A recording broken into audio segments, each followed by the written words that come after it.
Chapter 2. Investigation. After the gathering of like-minded individuals, Zook makes his way back to his car, and tells his driver and buddy, Bud, to get them to the district precinct. In his custom town car, black-colored with a white top, 2 back rows of seats face each other and a liquor bar is between them in the back. It is smaller than a limo, and there is not much leg room for passengers, but it is a way for 4 to talk to each other. Most would consider it pretty fancy, but he has had it for quite some time and has gotten used to it. Bud nods in the affirmative and asks if they're taking precautions tonight, about the traps built into the car to protect him. He often uses them in his car on the way away from those that some might consider his peers, but he still had many things to do tonight, and he lets Bud know that it likely wasn't needed for right now. The local precinct was about 10 minutes away from the hangout, and it didn't take them long. Zukail makes it there to find out what happened to the victim of the attack. He is known by the front desk crew as a trusted PI, and he gets no animosity from the local cops, because well, he is a legal investigator, and he often works for the cops. Sometimes he cuts them in on a good payday, also known as finding a drug dealer's haul. If he couldn't sell it all himself, the cops get a good bust taking down a dealer. He helps them look good, in a world that only too often does not follow the rules. He did have a fence he knew, someone he could sell contraband or drugs to for most small stuff, but his vampiric mind effects helped him on occasion as well. He had a good reputation with the cops. Zook also has a knack for speaking to hardened criminals and getting them to discuss their activity with the police, but only for the important stuff. He finds out from the front desk crew that Detective Cooper is on the new Jane Doe case, and he knew where to find Cooper's desk. They usually wouldn't say a thing, but he sometimes brought donuts, and there was just something about him that they felt they could trust. He walks past the front desk into the squad room, a usually messy room full of desks messy with paperwork that had yet to be processed. A few windows lined the army green and grey-colored boring walls. There was still a paper banner on the wall of the break room saying goodbye and good luck, for someone that probably recently left, or was removed from the force for something or another. Cooper was eating an egg salad sandwich from the break room vending machine, usual for him, and saw Z walking towards him, and ate another bite knowing where this conversation was likely going, and he wanted to finish his early breakfast. Take your time, Coop. Zook speaks to him close by. Everyone's gotta eat. Cooper, a midlife crisis, soon enough, detective, probably close to 40 years old or so, takes a sip of his decent cup of muddy coffee from the break room and looks up at the familiar face. I know you are a night owl, Zook, but I didn't think you'd be checking on this one already. What can I say? I draw out the crazy, and I heard through the grapevine that there is a little crazy going on tonight. Zook turns on the charm walking up to one of his contacts within the force in town. Zook, you know I really shouldn't show you our investigation.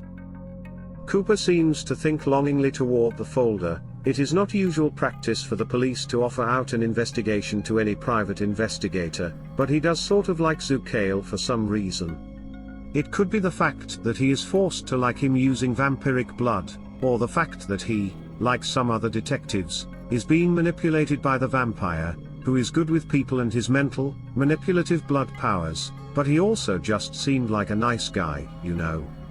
He can't resist his smile for some reason. Cooper continued. Yeah, we could really use some help on it, and I know I do say this all the time, but we really would like to catch this jerk, man or woman. The victim was left in this tub bleeding out. This one was pretty rough, she didn't even seem like she was 20 years old, yet. He twists around a manila folder on his desk, listed as Jane Doe, number 4255119644425, on the label, as he takes another bite of his breakfast. The description flowed out of Cooper like he had it memorized, having to burn it in his memory. So, blonde hair, brown eyes, this girl was the color of concrete when we found her, cold as ice too. Most of her blood was drained into the drain of her tub. The tub was empty, and 2 puncture wounds on her thigh. The femoral artery was punctured with the same weapon and looks like an ice pick, but it wasn't a deep puncture, just enough to hit the vein, and she was left there to bleed out. Could also be one of those prong gardening tool things, you know the sort of thing I mean? Zook asks. Sure, one of those 3-pronged ones that break hard soil. You sure she might not have been moved to the tub after she was bleeding? He sort of doubted it was one of those tools. He wasn't sure what they were called. It didn't matter, but it was more plausible to Coop than a vampire bite. Answering with a finishing bite of egg sandwich in his mouth, taking a sip of coffee. Nah, there wasn't blood anywhere else through the apartment. Was pretty strange though. We checked the plumbing of the tub for other evidence, and there wasn't much blood in it. There was blood in the tub, so the water wasn't going, and there was a little in the water, but not much to show a bleed out. Funny. Not funny, haha, but funny and strange. Next, the place was being rented by a corporation. We don't have the funding to look at too much, but we did a little digging. It seems like it might be a shell corporation, owned by one company, owned by another one. We are checking to see if we can find more that might be rented out like this one, but that isn't something we usually dig into. Zook asked. Name of this company? Easy answer from the detective. Company name is Pen 15, so yeah, we got the joke. We have a hacker on the computer of the hard drive, from a laptop in the apartment. The laptop was smashed up, but the hard drive is okay. He just doesn't have much to work with. You can check with him. He is working tonight, trying on the hard drive already. If you want, you might be able to check with the city morgue out of the hospital as well on the body, to see if they have found anything tonight if they've gotten a chance to look yet. Zook replies. Maybe. I'll check with the Fonz to see if he's found anything on the machine yet, and I might check in on the body. Kids these days and their computers might be showing something. You said he's back there? Hey, before I head back there, can you get me a cup of coffee from the break room? He points over at the sitting coffee pot in the break area. Cooper has no problem getting his buddy a cup for the night. He trusts him with anything. Zukail takes a look around to see if anyone is watching, and checks out the file for info. Before closing the folder and sliding it back, Z keeps the address where the victim was found in mind from the file. He looks around, pulls a notepad out of his pocket, and gets down the address where the victim was found, along with the Jane Doe number on the folder for later, 425511964425. Cooper smiles a bit, as he was walking back. You know Art hates it when you call him that, everyone knows it though. He walks back and hands him the paper cup of coffee. Zukail stands to begin to walk to where he knew Art would be, down the hall to the computer gear. Then he shouldn't have been born looking so much like him, or his parents shouldn't have named him Art. It has to be done. See ya, Coop. Cooper calls down the hall. You should join the force, Z. We could use a clever guy like yourself. Zook calls back. Nah, not till they issue laser swords with the pepper spray. He walks away with his coffee, which he has little intention of drinking, and walks down the hall knowing his next stop. Knowing he doesn't have many contacts at the hospital, he sends a text to Zant with Jane Doe and the number he got from the file, City Morgue, so that someone can go and take a look since he has a few places to go.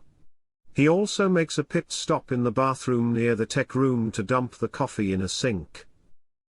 Zook makes his way down the hall, knowing where to find the computer geek, the one that this precinct has on staff. He loves the guy though. He is a little obsessed with computer stuff, but it is a sign of the times, and someone has to be. The man is about 30 years old, always has a 5 o'clock shadow no matter the time of night, when Zook ever sees him, and drinks terrible smelling soda to keep awake while working. He thinks the guy spikes it while working, but he can't tell with what he spikes it, not that he cares that much. He also wears some protective glasses that help his eyes against bad light, or so they say. He walks in, turning the handle without knocking, trying to surprise him. Hey Fonz, how's it going tonight? Z walks in with a wide smile, as Art jumps out of his chair surprised. Ah, bitch, I could have been watching porn on this thing, don't you knock? Zukail answers. On a work computer, or computer from a victim? Either way, you should be more ashamed than usual doing that sort of thing. Naughty, naughty, if you do get some home videos, you'd let me watch, wouldn't you? No, old man, what are you doing here? Art asks, pressing his hand to his chest, trying to calm his too fast beating heart. Well, detective. Art wasn't a detective, he was the local precinct's hacker, but he had a few computer certifications that made him better than most in town, at least he thought so. I'm on the new Jane Doe case. Coop told me you were working on the victim's machine. I'd like to check things out too. He got a job here years ago, and Z's been thinking about bringing him into a set of people he can count on sometimes for certain things. He'd of course be a computer or tech guy for him, doing computer-like stuff to help him on the job, either finding people or getting into computers when it wasn't so simple to get into them. So many people just put their password on little notepads next to their computers, seems silly really. Art blurts out. That's not how things work, Zook. You know that, I can't give you a thing, get out. A half-hearted point at the door directed the man out, but he needed to know anything on the machine. Zook tries to convince him otherwise. Art, come on, you have to help me out here. What are you up to? The Fonz answers. You don't work here, P.I., I can't show you a thing, get a move on. Zook tries another avenue. My brothers Andrew and Grant want to know a bit more, Fonz. He pulls out a $20 and a $50 bill, getting the hacker's attention. Art's eyes widen a bit as he looked over at the cash. The cash moves up towards Zukail's eyes, and he does what he can to hypnotize the young man using his blood power to manipulate minds. It often works on humans, sometimes on other vampires, but their blood, and will against him, have to be weaker than his. You will let me stay in the room and discuss the case. Detective Cooper said everything is okay, and it should be fine this time also. The cash waves down back toward the man, and the hacker grabs it and pockets it. The hacker replied. Why didn't you say Cooper said it was okay to discuss the case with you? It should be fine then. What is going on? Zook asks, being glad that it worked out. Things might have gotten pretty awkward. Art answers. Well, we need to make a copy of the drive just in case we'll need to look at the evidence later, or in case there are nasty files that erase it if looked at or something, so we are trying to see a copy of the victim's drive. I'm in the background of the machine, through the old school system trying to have the computer guess what her password is. It guesses many times a second to try to figure out the password. If she chose to use a strange password, it could take a long time, but I'm running something to guess it by possible words, stuff like password, sex, fun, devil, whore, God, and all the usual stuff, but it hasn't come through yet. Kids these days aren't always as careful, so I might find it eventually. We don't have stuff like pet names, or old boyfriend names, those usually help. But we couldn't find any personal effects. The woman seemed to be in a place that wasn't being lived in, more like a vacation stop, or a love nest. All we found was a litter box, no cat around, no pictures. If it comes up in the investigation, how should I reach you? I can let you know. Art hands Zook a card, with the police precinct address and phone number for him. Business cards, all fancy and professional like. Zook grins and takes the card. I'll see what I can find out, and I'll get you something if I can. You find anything else out? Art takes a quick swig of something strange in a cup. Nope, can't get anything from the machine till it speaks to me. If you find out any pet names, like for the cat, because apparently, she had one, or boy toy's name, let me know, might help me break through to find out about her. Z walks with the card, and needs to get to the address to find out anything he might be able to find. Someone else might be able to check on the body in the morgue. His pocket vibrates, and he checks his phone. A thumbs up emoji is sent back to him by Zant. It does not have her name on the contact information, just her number.